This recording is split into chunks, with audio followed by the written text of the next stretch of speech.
Hey guys, Shawn Ziem, the Connection Machine, aka the Insurance Doctor, and the podcast host for the Webtalk Legends Podcast.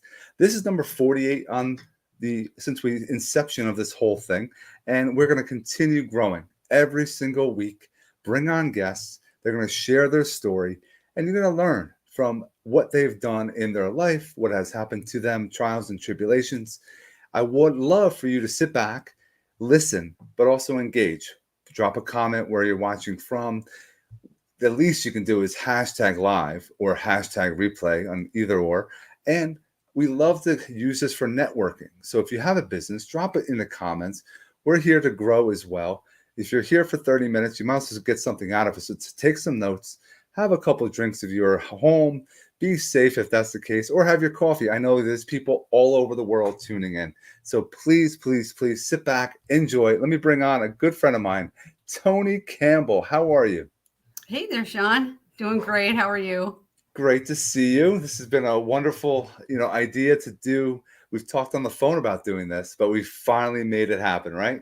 Yeah, I've been telling everybody. I said, it's been asking me for quite some time, and I have some other people that have been wanting me to come on, and I'm like, no, no, no, and I'm like, Shawn, yeah, okay. So I did.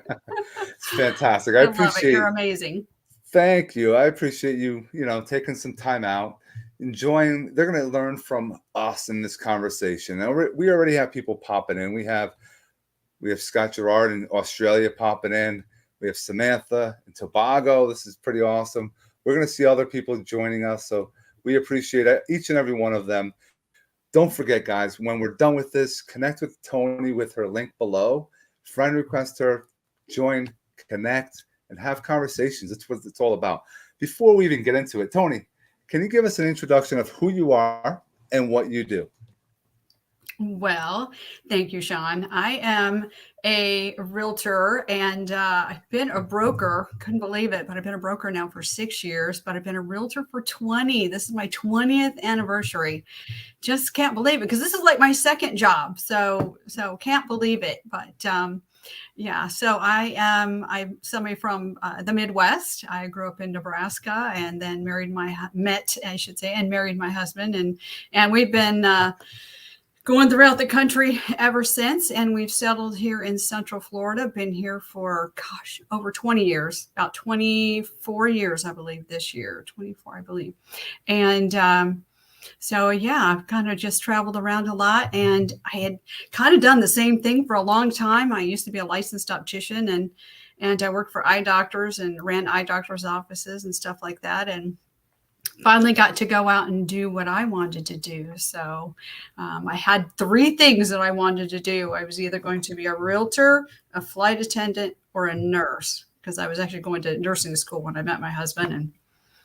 And things are unpredictable, and he proposed, and we got married, and off we were. So You got one out of the three. You made it happen. You got it. Yes, it's pretty crazy ride. That is awesome. And we're going to go down a path. We're going to learn more about Toni. And if you're agreeing, disagreeing what we're talking about, drop a comment, guys, an emoji. We love comments. Comments for YouTube is fantastic. And it's something that, yes, real estate is crazy. How is it in Florida? I know in New Jersey, where I'm at, it's kind of in that shift moment right now. How is it going down by you? I know you're more of the seasonal, the second home sometimes, investment property, haven. What's going on by you?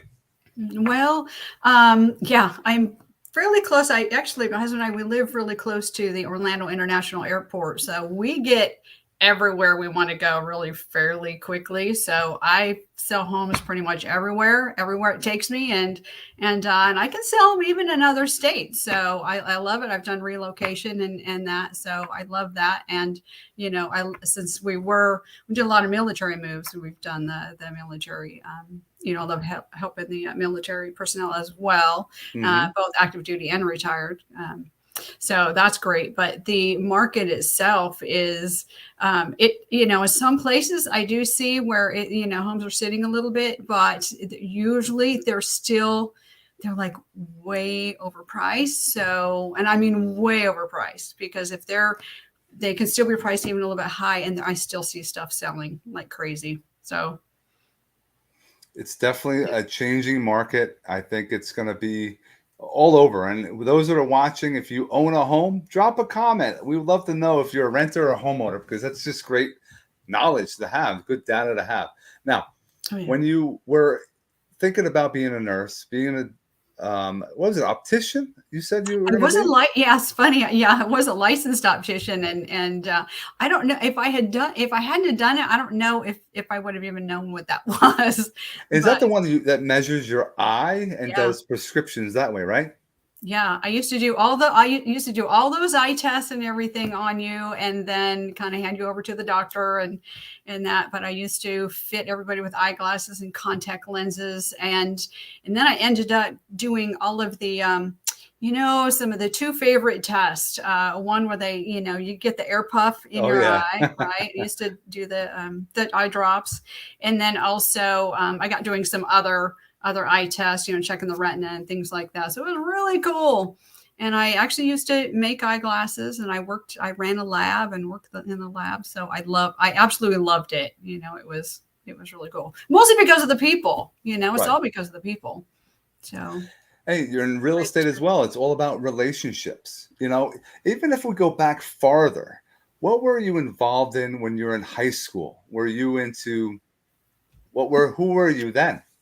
Oh my gosh. Yeah. So I actually, one thing, I was always kind of listening to my parents. They were I would say fairly strict.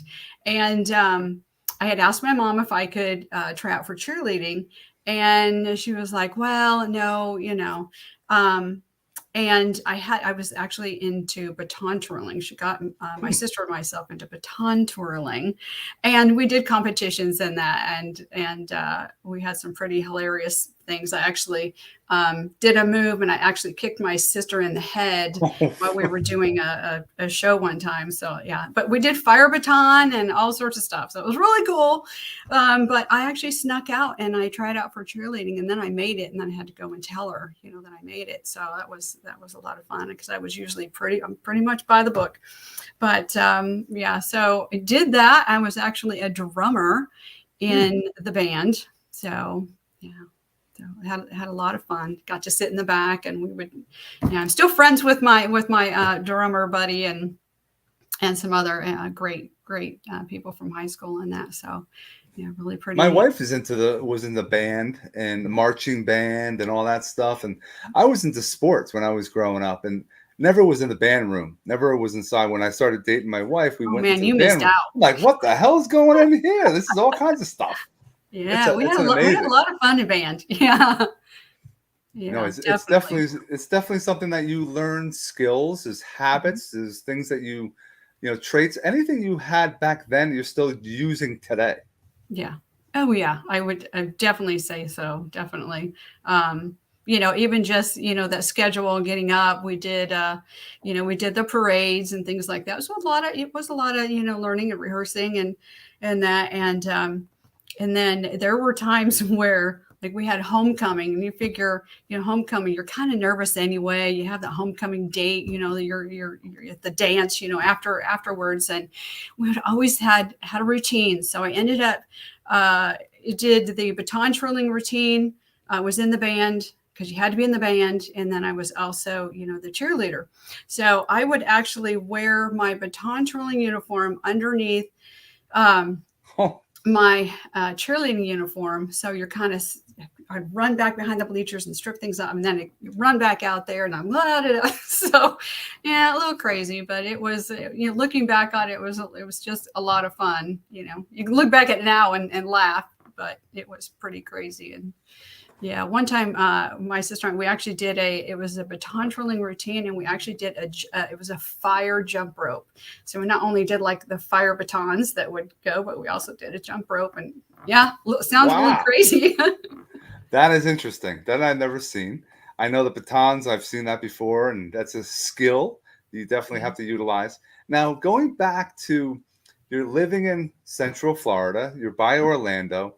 This question probably comes at you all the time. Are you always going to Disney World, or is it, since you live there, you don't go as often? Right. When we first moved here, our kids were obviously they were a lot younger then, and so the first year that we were here, we did the Disney passes, and we went all the time, and so after that, yeah, we were a little Disneyed out, So we go, once in a while, and we do enjoy it, but it's nice when it might be once a year, maybe. And now we have grandkids. Now we get to take the grandkids there. So that's a lot. That's a lot of fun. Now you can take your grandkids out, give them all the sugar, and then give them back to their parents, right? That's what my parents are telling us. I'm like, yeah, I know you're going to get us back now, how we were when we were younger. That's what happens. That's what grandparents do, right? Right. Yeah. We get to really spoil them and enjoy them and then hand them back. Yeah, absolutely. But you don't unless they're spending the night, then we're. I was going to say that. That's the one thing that might hinder everything is when they sleep over. That's going to change what's going on because now you're going to probably be up because they're going to be up late and things like that. But it's a good, fun thing. Now, talking about having and becoming a parent, when you that happened, how did it change you? Oh gosh, that's such a good question. I think I was actually still just ready for it. It was more unexpected the first go around, but second time around it still wasn't really planned.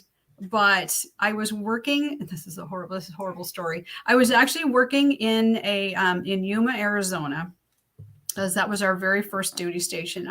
We were stationed in Yuma, Arizona, and I was working for one small little optical store, and then it's like everybody knew that there was somebody there, and I don't know. I was getting phone calls and, hey, come over here. Will you interview with us? We want to hire you. And so I went to like 2 different places, and then I was called to this one. It was called 2020 Eye Care, and so I ended up getting hired there, and that was just a little bit of a crazy place. But I worked there for a couple of years, and had something happen, and I talk about this from time to time. I don't know.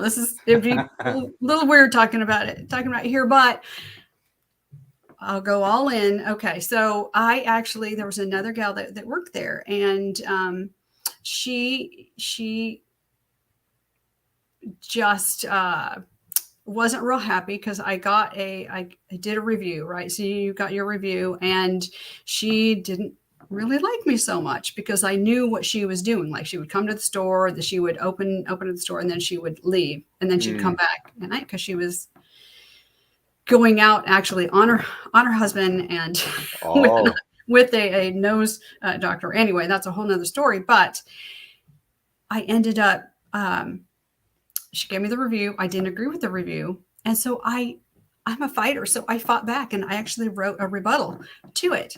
And I kind of won on the rebuttal, but I got her into trouble. So she ended up firing me. So I still won there in the end, but I ended up leaving there, and it just kind of hit, and I'm like, I'm ready to have another one. So we did. I was looking for jobs, and I got hired on at a car dealership of all places, and I got to go. Oh no, I'm sorry. I can't take the job, because by that time they came around, I was expecting. So I did the right thing. I'm like, no. You never know when it's going to happen. Like, we weren't expecting our son that was just born like 10, 11 weeks ago. Yeah. And it's like, my wife's like, I'm pregnant. And I'm like, what? We had 3 girls. I had my 16-year-old, a 4 and a 2, and then we're starting all over again. But it's something that's been a blessing. It's been beautiful. I enjoy it. I like I'm up in the middle of the night with him, and I mean, it's all about a team aspect. I think, you're doing things together and helping each other out, getting through it, because it could be tough times. It could definitely be tough times. And thanks for sharing that. We had Rick said, you don't look old enough to have grandchildren. Oh my gosh. It's definitely, Thank you, Rick. Living in Florida keeps you young, right? Oh yeah. Well, yeah. I mean, we've been on We've been on 3 of the corners. We were up in Massachusetts and then Florida but started out in Arizona. So yeah. And I've always been a outdoorsy girl. So just have to be careful. Oh yeah, yes. Let's get back to real estate. And yeah, I like you were saying you had routine, you had a way of scheduling things. Let's help those that are in the business world with any of technology that you use that has been beneficial to you recently. Well, actually, I think I am horrible on that stuff. Actually, I have things that I have paid for. I kind of dabble in it from time to time, but I go back to just the basics. I have a constant contact Okay. in that, but I really do. I do best when I'm either on social media or I'm making a phone call.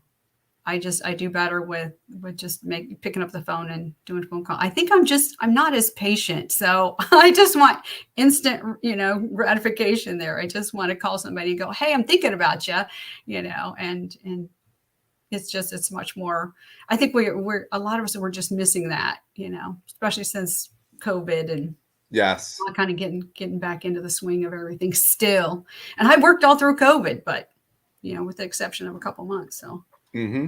Let's go down. You talked about the phone, and the phone for some people is like a fear they have to call somebody. And I've told people before, it's not a cold call. You're having a connection. You're going to have a call. You're going to find out who they are, what they do, find out if there's any pain points, how you could help them. And that's the strategy I believe that people should be utilizing. But the phone is powerful and it gets you immediate information from people, right? Yeah.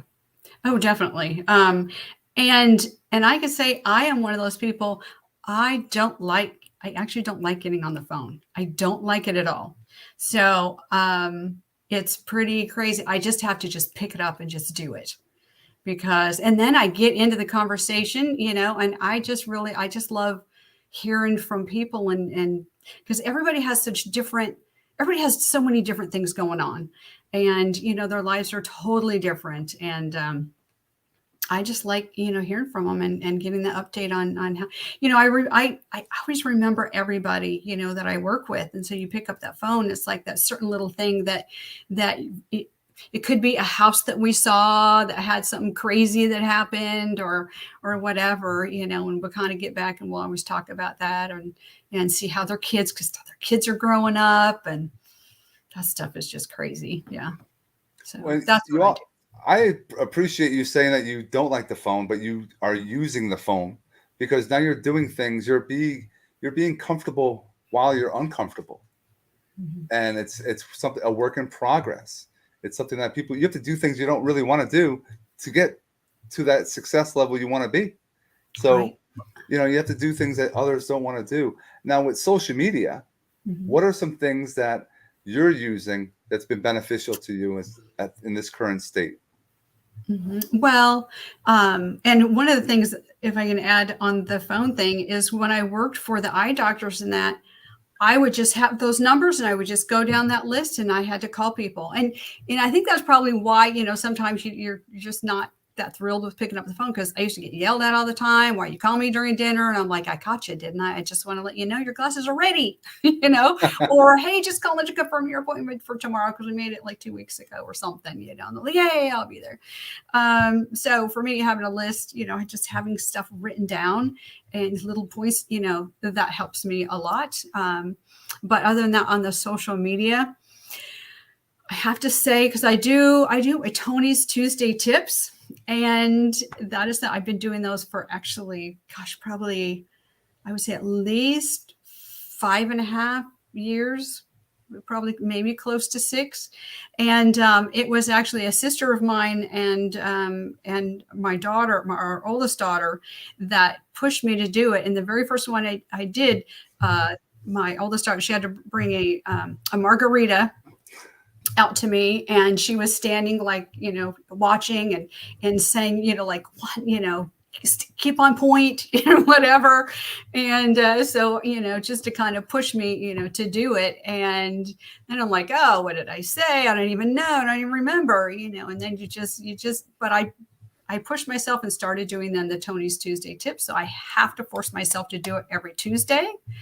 So it's fun. And then I've run into people, and this is where actually on Facebook and that social media, we were talking about that yesterday in a mastermind group, and we were talking about that because everything's really changing. It's always changing. It's always changing.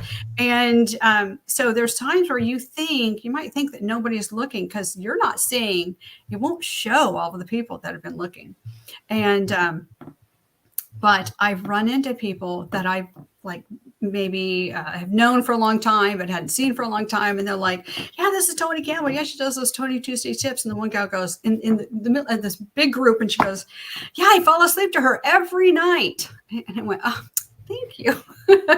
I take that as a compliment, I think, but we had a good laugh about it. And she's like, yes, I watch you every Tuesday. And yeah, I love it. So, but I've also done some challenges on that. So it still forced you to do different types of things. Maybe it be, start out with just like a 1 minute, some point that you want to get across, I have done some cooking ones. I've done my favorite margarita. You try to have fun with it and that, because it's when I started out, it wasn't always so easy. I'd be like, oh, I have to do this. And so, yeah.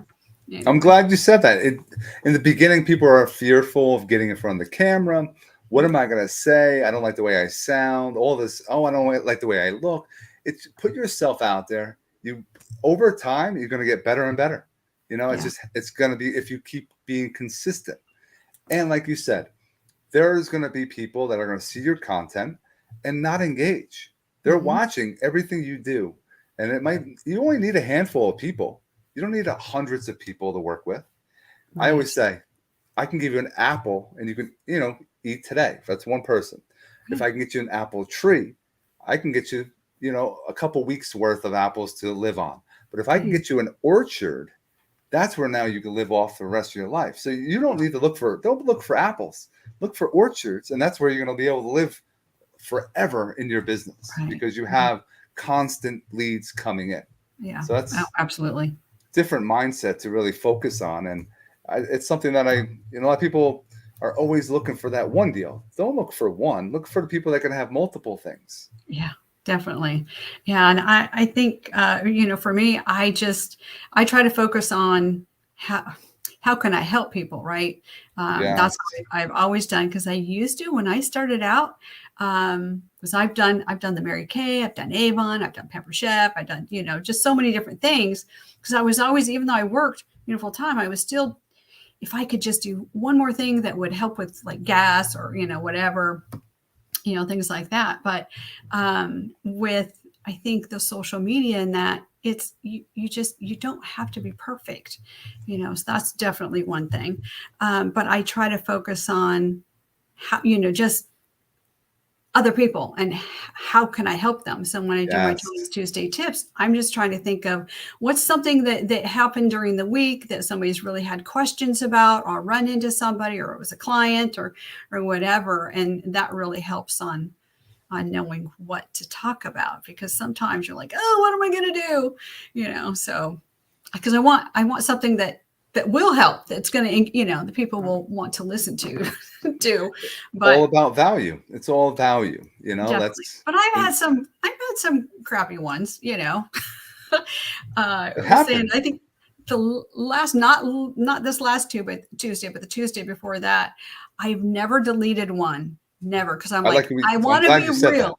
Yes. Well, yeah, but this last time, so after 5.5 years, almost 6 years, I deleted one 3 times because I'm like, no, that's horrible. No, that's boring. No. And it was late. It was really late. And I'm like, no. So I think it was the 3rd time. I'm like, whatever happens, it's going. So still did it. Love it. No, that's great value right there. You just gave to people watching. Now, you talked about margaritas before.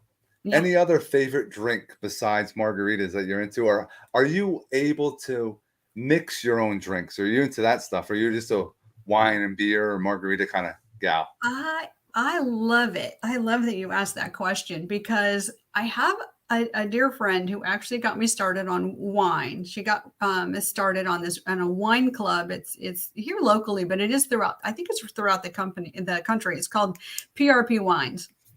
Now that's how I got started with wine because I think my husband I've just kind of let him take off with it because I know what I like in the white wines. That's fairly easy. I like a good little Chardonnay. We have like the Biltmore. We actually like some of the wines from the Biltmore. And so when I go up to North Carolina or our family comes down here, they bring that. So we actually took a trip up there and I got started with gin probably 14, 15 years ago. And it was a friend of one of my sisters who we were looking for a healthier drink. Cause I'm like, I don't really want to drink anything, I want to be healthy, but we were on vacation and she's like, oh no, you have to try this. And so I started off, it was Tanqueray gin, Tanqueray 10, I think Tanqueray gin and the tonic and then a lime. And I'm like, oh, so she was telling me, oh, these are all the health benefits and everything. I had to look everything up, of course. And I'm like, oh, okay, it's not too bad. So when we were up in at the Biltmore, there's a place that's called Chemist Gin. And it's a mom and a daughter. And the mom was actually a realtor and a broker, but she actually she's a designer. She actually designed the I guess it's a brewery where they make this Chemist gin. So we can't get it in Florida yet. So when we're in Georgia or North Carolina, South Carolina, I can get it. So yeah, but that's what I have. I enjoy, I like the wines. I enjoy wine. I like making the wines. Is a whole process. It's a cool thing. You're going with a big group of people, which is really nice. So you have the barreling, you're crushing, all that stuff. It's a fun process. And that would be neat. It takes about between 6 and 9 months, I think, for the whole thing to go through. But you can pick your grapes and all that, and it's a nice experience. And safe drinking, guys. We're all about safe drinking. Absolutely. This is a result too of our oldest daughter was used to be a bartender. And that's how I got started with, she'd go, here, mom, here, try this one. And she would just make up different concoctions, right? So I like gin. I like trying different types of gin. I'm getting into the Manhattans. I like martinis. We go on a cruise, all that stuff. So I love just trying different things. And I love actually the history of them and looking up different old fashioned cocktails and where they got their, where they originated from, and then trying to make that drink. My brother-in-law just did an old fashioned. He came over for Christmas and was whipping it all up, and that was very delicious. And it wasn't like, sometimes people drink the hard stuff and it's like, oh, it's disgusting. I have my buddy Rick said, if they made coffee wine, I might start drinking again. Hey, I've had a chocolate wine. Oh yes, I've had that. Cooper's Hawk. They've actually made a really good chocolate wine, and I didn't think I would like anything. It's actually a red wine, but it's got almond in it, and it tastes like chocolate. It's dangerous, but yes, it's something that's enjoyable. Dessert, I'll have something like that, after dinner or something like that. But yeah. I want to flip the script a little bit and go down, and I want to end on personal development. How important is that to you? And is there anything you can share with those that are watching to help them with themselves, personally developing themselves? What are some things you're doing? Well, I mean, if for anyone who's been in real estate, I would say, because I'm a researcher and I talked to everybody and did a lot of research. I talked to all the builders and did everything, when I first started.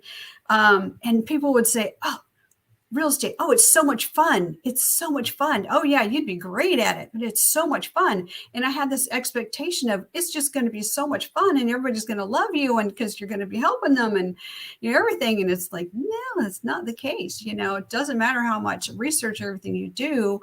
Every situation is different, every situation is different. And, your buyers, people are different. So I would say in personal and professional growth is and I've done some training with people, and when I would hire somebody, I would always ask them about, kind of where they came from and what their experience was, because you take that experience with you, because that's what molds you into who you are. Mm-hmm. And so I would say, don't be afraid to not be perfect, because I was like, oh, I don't want anybody to know that I don't know, and now it's like, well, which I've said for a long time. It's like, I've always said, if I don't know, I will find out, so. But I've even had people tell me, don't ask questions. You don't want people to know that you don't know that. No, ask questions. Ask questions. I love when we get, because it takes two sides to, for a deal. And I love, I've just met so many amazing people, brokers, realtors, everything along the way. Some brand new, but they had that drive. Some that they worked for the airlines or something, and they would, one guy, I remember, he would be doing a contract sitting on the steps in the stairwell. Wow. You do what you have to do. You're determined, and you're going to get out of it what you put into it. Yes. Nobody else. Don't expect other people to do that. I've had some people, they wanted me to just come to me for every little thing. And I'm like, you need to take these classes, you need to learn, and then you're going to do it your own way. Lifelong learning, no matter what, however old you get, you still got to learn things. It keeps you young because you're always making yourself better than you were yesterday. Yeah. Growing is important, no matter how old you are. You're always and if you're involved with business, you're into, you're an entrepreneur. You always have to want to make yourself better. So, Toni, time flies when you're having fun. It does. Remember you were saying you were nervous? Give us a couple, maybe a comment or two of, you're a little nervous to get on this podcast. How do you feel after being on the podcast? Well, I'm learning that I'm a little bit of a control freak. So if I have not done the Webtalk, before, I've watched you, but I'm like, it's another system. What am I going to do? And it was very, very easy to, and all of that, but just do it. Don't be afraid. Don't be afraid to, not try something. And of course, that's what I have to tell myself. I'm like, okay, just do it. Just do it. Because you never know. You never know who you can help, and if there's somebody else out there that they're, don't want to do a live video or whatever, do it, and maybe you don't want to make a phone call to somebody. Take a quick video. Just take a quick video and then shoot that to them. Hey, just thinking about you, whatever. And, then you don't have to wait for them to, ask you anything, I guess. But that's you just put it out there. No, wonderful. You did phenomenal. I appreciate you taking some time out. It's been a lot of people going to be watching. They watch live, and a lot of people on the replay as well. Fantastic. Reach out to Toni. Her contact information is in the description as well. If you're in the Florida area, if you want to have a conversation with her, reach out to her. And if you're interested in being a guest on the Webtalk Legends podcast, reach out to me. If you know anyone that's interested, please have them contact me. All right? There we go. I think you're on that side. There you go. Yeah, we flip-flop. And just here to provide value. So never be, just try. Just try. And I appreciate every single one of you tuning in today. And thanks again, Toni. And I wish everyone have an Now awesome... I'll do it again. We'll do it again? She's in it for it. She'll do it again in the future. Sounds Everyone, good. Have an awesome rest of your day. Take care. Bye.